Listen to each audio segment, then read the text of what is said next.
ഇടവമാസ പൂജയ്ക്കായി ശബരിമല നട തുറന്നു. വൈകിട്ട് 5-ന് തന്ത്രി കണ്ഠരര് രാജീവര്, തന്ത്രി ബ്രഹ്മദത്തൻ എന്നിവരുടെ സാന്നിധ്യത്തിൽ മേൽശാന്തി എസ് അരുൺകുമാർ നമ്പൂതിരി നട തുറന്ന് ദീപം തെളിയിച്ചു.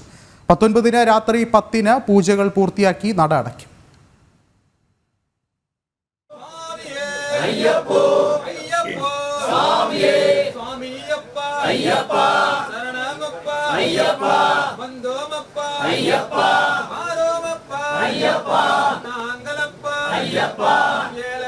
സ്വാമി ശരണം ശരണമയ്യപ്പ വിളികളുടെ ഭസ്മാഭിഷിക്തനായ ഭഗവാനെ കണ്ടു തൊഴുത ഭക്തർ തന്ത്രി കണ്ഠരര് രാജീവര്, തന്ത്രി ബ്രഹ്മദത്തൻ എന്നിവരുടെ സാന്നിധ്യത്തിൽ മേൽശാന്തി അരുൺകുമാർ നമ്പൂതിരി നട തുറന്ന് ദീപം തെളിയിച്ചു.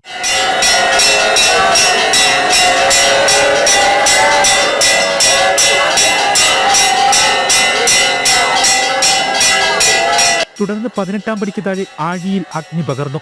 ഭക്തരാൽ നിറഞ്ഞ് സന്നിധാനം. നട തുറന്ന സമയം സന്നിധാനത്ത് മഴയും. നാളെ പുലർച്ചെ 5-ന് നട തുറന്ന പതിവ് പൂജകൾ. 19-ാം തീയതി രാത്രി 10-ന് പൂജകൾ പൂർത്തിയാക്കി നടയടയ്ക്കും. നേരത്തെ നിശ്ചയിച്ചിരുന്ന രാഷ്ട്രപതിയുടെ ശബരിമല സന്ദർശനം മാറ്റിയിട്ടുണ്ട്.